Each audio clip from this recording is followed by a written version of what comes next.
एक समय था जब विदेश जाने के लिए 15 से 20 लाख रुपए लगना एक आम बात थी। इसीलिए मिडिल क्लास में आने वाले 90% लोग अपने सपने को छोड़ देते थे।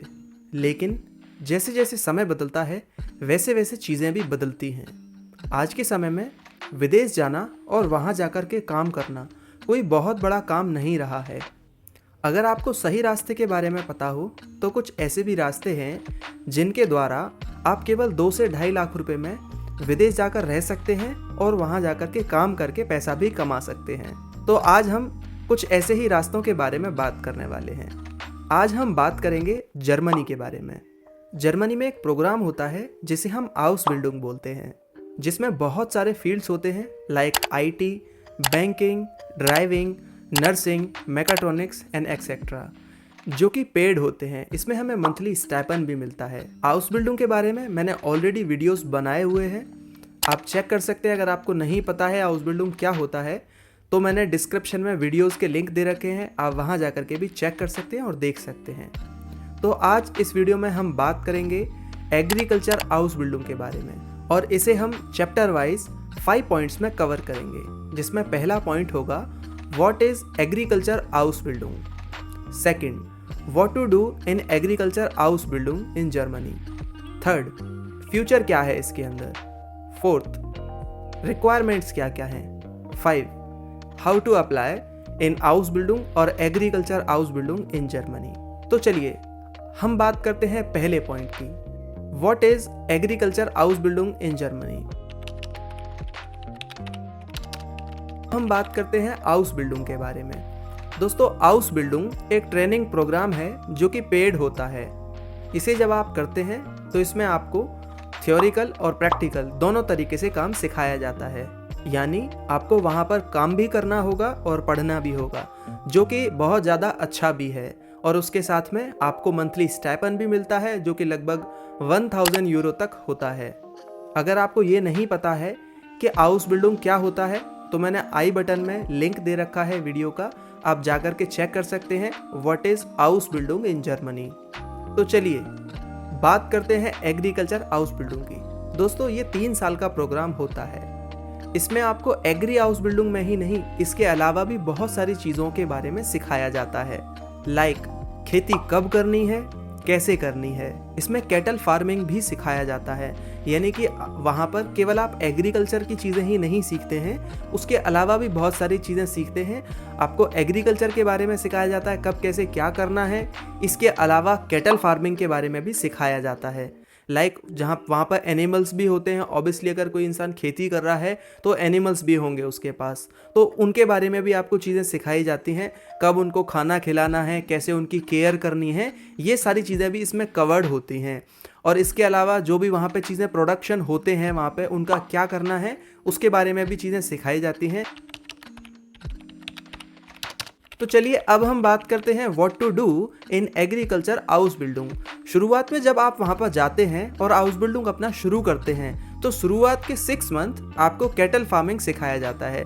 यानी आपको जो भी वहाँ पर एनिमल्स हैं, काउज होते हैं वहाँ पर और गॉट होते हैं, बहुत सारे एनिमल्स होते हैं वहाँ पर जिनकी केयर करना आपको सिखाया जाता है। और उनसे जो भी प्रोडक्शन होता है उनका कहाँ यूज़ करना है, कैसे चीज़ें करनी है, उनके बारे में भी सिखाया जाता है। एनिमल्स को चारा कैसे डालना है, क्या कब कैसे खिलाना है, उन सब चीज़ों के बारे में आपको वहाँ सिखाया जाता है। नेक्स्ट, फार्मिंग के बारे में सिखाया जाता है, लाइक वहाँ पे जो भी खेत होते हैं उनके बारे में आपको चीज़ें सिखाई जाती हैं। आपको सॉइल के बारे में सिखाया जाता है कि किस तरीके की मिट्टी होती है, कितने तरीके की मिट्टियाँ वहाँ पर होती हैं, या खेती में कौन से तरीके की मिट्टी उपजाऊ होती है, या कोई भी मिट्टी अगर ख़राब है तो उसको उपजाऊ कैसे बना सकते हैं। उन सारी चीज़ों के बारे में आपको सिखाया जाता है। वहाँ पर खेत में कब पानी लगना है, खेत में कौन सी फंगस आई है, इन सारी चीज़ों के बारे में भी सिखाया जाता है। खेती के कौन से समय होते हैं, क्योंकि वहाँ पर वेदर बिल्कुल अलग है, इंडिया से बिल्कुल अलग वेदर है वहाँ पर। तो वहाँ पर भी जैसे यहाँ पर टाइमिंग होती है, कुछ समय होता है आलू करने का, कुछ समय होता है गेहूँ करने का, इसी तरीके से वहाँ पर भी चीज़ें होती हैं। खास करके जब बहुत ज़्यादा सर्दियाँ पड़ती हैं, बहुत ज़्यादा बर्फ़ गिरती है, तो उस समय के लिए बहुत सारी प्रिपरेशन इन लोगों को पहले से करनी होती है। तो उन सब चीज़ों के बारे में भी सिखाया जाता है। उसके बाद में डॉक्टरी के बारे में सिखाया जाता है। अगले 6 मंथ डॉक्टरी के बारे में सिखाते हैं, लाइक वहाँ पर जो भी एनिमल्स हैं उनको अगर कोई बीमारी है, अगर वो दूध कम दे रहे हैं या खाना नहीं खा रहे हैं या चारा नहीं खा रहे हैं, तो उनकी केयर कैसे करनी है, उनको क्या दवाई देनी है, इनिशियली स्टेज पर उनको क्या क्या न्यूट्रिशंस की ज़रूरत है, उन सब चीज़ों के बारे में आपको house building, agriculture house building में सिखाया जाता है। और ये सारी की सारी चीज़ें एग्रीकल्चर हाउस बिल्डिंग के अंदर ही आती हैं। नेक्स्ट आपको मशीनरीज के बारे में सिखाया जाता है। जब आप खेती कर रहे हैं तो वहाँ पर जो मशीन है उनको किस तरीके से आपको यूज़ करना है, कैसे ट्रैक्टर को चलाना है, या कोई भी बड़े वहाँ पर वाहन होते हैं, लाइक किसी सामान को इधर से उधर ले जाना है, तो उन सब चीज़ों के बारे में भी आपको अच्छे तरीके से प्रिपरेशन करके सिखाया जाता है। और ये सारी की सारी चीज़ें थ्योरिकल और प्रैक्टिकल दोनों तरीके से होती हैं, यानी कि आप उनको स्टडी भी करते हो और प्रैक्टिकली भी आप उनको एनालाइज करते हो और प्रैक्टिकली भी आपसे काम कराया जाता है। लाइक खेत में कैसे चीज़ें करनी हैं, वहाँ पर जो आपके एनिमल्स हैं उनकी केयर कैसे करनी है, ये सारी की सारी चीज़ें इसी के अंदर इंक्लूड होती हैं। अब हम बात करते हैं फ्यूचर की, कि अगर आपने ये एग्रीकल्चर हाउस बिल्डिंग कर लिया है, कंप्लीट कर लिया है, तो इसमें फ्यूचर क्या है। जैसे कि आपको पता है कि कोई भी देश हो या कोई भी कंट्री हो, वहाँ पर सबसे ज़्यादा मेन मैटर करते हैं किसान। अगर आपने उसी चीज़ से रिलेटेड स्टडी की हुई है तो ऑब्वियसली आपका फ्यूचर तो वैसे ही ब्राइट है, क्योंकि यहाँ पर आप केवल छोटी मोटी चीज़ें नहीं सीख रहे हैं, यहाँ पर आप एक बहुत ज़्यादा मैं कह सकता हूँ स्किल्ड बेस्ड पर्सन बन रहे हैं, एक स्किल्ड पर्सन बन रहे हैं जिसकी बहुत ज़्यादा रिक्वायरमेंट है। लाइक खेत में भी बहुत सारे लीगल एडवाइज़र चाहिए होते हैं कि यहाँ पर हमें क्या क्या चीज़ें करनी है, क्या परेशानी है, तो एग्रीकल्चर से रिलेटेड भी बहुत सारी जॉब वहाँ पर मिल जाती हैं, जिसमें सैलरी भी बहुत हाई होती है, लगभग 3000 यूरो तक आपको सैलरी मिल जाती है। इसके अलावा आप एनिमल्स के डॉक्टर बन सकते हो वहाँ पर, क्योंकि आपने प्रॉपर स्टडी करी है और आपको चीज़ें पता हैं। और एनिमल्स में ऐसा नहीं है कि केवल काव आएगी या केवल गॉट आएंगे, इसके अलावा जो पेट एनिमल्स होते हैं लाइक डॉग भी वहाँ पर हो सकता है, या और भी कैट वगैरह जो भी एनिमल्स होते हैं लोगों के घरों में, उनसे रिलेटेड भी आपको काम मिल सकता है। और ये सारी की सारी चीज़ें आप पर डिपेंड करती हैं। अगर आपने चीज़ें सारी अच्छे से की हैं, आपने अच्छे से पढ़ाई करी है, तो आप चीज़ों को कवर कर सकते हैं और आप बूम कर सकते हैं वहाँ पर अपना फ्यूचर। इसके अलावा अगर आप वहाँ पे 2-4 साल रह लेते हैं और आप एक अच्छा अमाउंट इकट्ठा कर लेते हैं और आप चाहते हैं कि मैं इन्वेस्ट करूँ, तो आप इन्वेस्ट करके एक बड़े बिजनेसमैन भी बन सकते हैं वहाँ पर, या मैं ऐसे कह सकता हूँ कि आप खुद का भी काम शुरू कर सकते हैं सेम फील्ड में। क्योंकि जर्मनी एक सिस्टमेटिक कंट्री है, वहाँ पर हर चीज़ के लिए एक डिप्लोमा चाहिए होता है, जैसे हम बोलते हैं हाउस बिल्डिंग, जो कि ये डिप्लोमा है। अगर इसका सर्टिफिकेट आपके पास होगा तो आप आगे चल के अपना खुद का भी काम शुरू कर सकते हैं और आपको उसमें कोई प्रॉब्लम नहीं आएगी। अब बात कर लेते हैं रिक्वायरमेंट्स की। दोस्तों रिक्वायरमेंट्स कोई बहुत ज़्यादा हाई नहीं है। अगर आपने पहले भी हाउस बिल्डिंग के वीडियोस देखे हैं तो आपको ऑब्वियसली पता होगा कि यहाँ पर क्या क्या रिक्वायरमेंट्स होती हैं। तो चलिए अब हम बात कर लेते हैं रिक्वायरमेंट्स की। बेसिकली यहाँ पर आपको सबसे जो मेन रिक्वायरमेंट है वो है जर्मन लैंग्वेज, यानी आपको एटलीस्ट B1 तक लैंग्वेज आनी चाहिए और आप उसको कर पाएँ, आपके पास सर्टिफिकेट हो और आप वहाँ जाकर बोल पाएँ लैंग्वेज को, तो yes you are eligible to do house building in Germany. इसके अलावा अगर आपने 12th की है तो वहाँ पर 12th रिक्वायरमेंट है, प्लस आपकी जो 12th में परसेंटेज है वो 60% से ज़्यादा होनी चाहिए।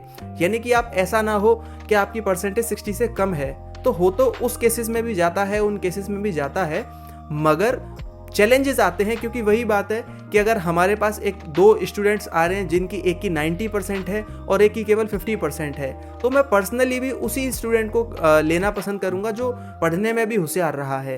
तो ज़्यादा चांसेस होते हैं जिनकी 60% से ऊपर होती है, उसके बाद में परसेंटेज कम होती चली जाती है। इसके अलावा बहुत सारे क्वेश्चंस आते हैं कि एज की क्या क्राइटेरिया है हाउस बिल्डिंग में, हम कितनी एज तक इसको कर सकते हैं। बेसिकली अगर मैं एज की बात करूं तो ऐसा कोई क्राइटेरिया नहीं है कि इतनी एज होनी चाहिए, मगर आपकी एज 27 से कम है या 27 है तब तो आप इजीली इसका कॉन्ट्रैक्ट ले सकते हो। लेकिन अगर ऐसा है कि आपकी एज 30 या 30 से भी ऊपर हो गई है, तब चैलेंजेस क्रिएट होने लगते हैं। हो तो तब भी जाता है, मगर चैलेंजेस क्रिएट होने लगते हैं, कम चांसेस हो जाते हैं। तो मेरे तरीके से अगर मैं बोलूं तो लगभग अगर आपकी 27 एज है तो आप एलिजिबल हो वहां जाने के लिए। इसके अलावा आप फिजिकली एकदम ठीक होने चाहिए। आई साइड वीक है कोई दिक्कत नहीं है, लेकिन फिजिकली आप ज़्यादा प्रॉब्लम ना हो आपके शरीर में, तो अगर नहीं है ऐसी कोई प्रॉब्लम तो आप एलिजिबल हो जर्मनी जाने के लिए, आउसबिल्डिंग करने के लिए। अब बात कर लेते हैं how to apply in agriculture house building. दोस्तों कैसे अप्लाई करना है उससे रिलेटेड मैंने काफ़ी सारी वेबसाइट्स अपने डिस्क्रिप्शन में दे दी हैं, जिसको आप चेक कर सकते हैं और वेबसाइट्स पे क्लिक करके आप खुद भी अप्लाई कर सकते हैं। अगर आपको नहीं पता है कैसे अप्लाई करना है तो मैंने अप्लाई करने के लिए एक और वीडियो बनाया है, वहाँ जाकर भी चीज़ें चेक कर सकते हैं। आप मेरे चैनल को चेक कर सकते हैं और अगर फिर भी कोई चैलेंज है तो आप मेरे चैनल पर इस वीडियो के कमेंट सेक्शन में आप क्वेश्चंस भी पूछ सकते हैं, जो कि मुझे बहुत अप्रिशिएट करता है। मैं आपके आंसर दे सकता हूं और बहुत सारे क्वेश्चंस के आंसर मैं दूंगा। तो अगर आपका कोई भी क्वेश्चन है इससे रिलेटेड, इस वीडियो से रिलेटेड या जो भी प्रीवियस आपने वीडियोस देखी हैं उनसे रिलेटेड, आप मुझे कमेंट कर सकते हैं। मैं कोशिश करूंगा कि सभी क्वेश्चंस का आपको आंसर दूं। तो दोस्तों ये वीडियो मैं उम्मीद करता हूँ आपको पसंद आई होगी। इसके अलावा मैंने बहुत सारे वीडियोस बनाए हैं जर्मनी को लेकर, फिनलैंड को लेकर, लग्जमबर्ग को लेकर। आप सारे वीडियोस देख सकते हैं। इनफैक्ट अगर आपको जर्मन लैंग्वेज से भी रिलेटेड कोई क्वेश्चन है तो भी आप क्वेश्चन कर सकते हैं और जर्मन लैंग्वेज से रिलेटेड वीडियोस मेरे चैनल पे जाकर देख सकते हैं। तो दोस्तों मैं आशा करता हूँ ये वीडियो आपको पसंद आई होगी। मेरे द्वारा दी गई इन्फॉर्मेशन अगर आपको पसंद आई तो प्लीज़ इस चैनल को सब्सक्राइब कर लें और वीडियो के डिस्क्रिप्शन में जाकर के चीज़ें चेक कर लें, जिससे आपकी और भी ज़्यादा हेल्प होगी। तो दोस्तों नमस्कार, मिलेंगे एक और नई वीडियो के साथ में। तब तक के लिए auf Wiederhören, ciao। I don't think so. No, no, no, no. I don't think so. No, no, no, no. It's never, ever, ever, ever.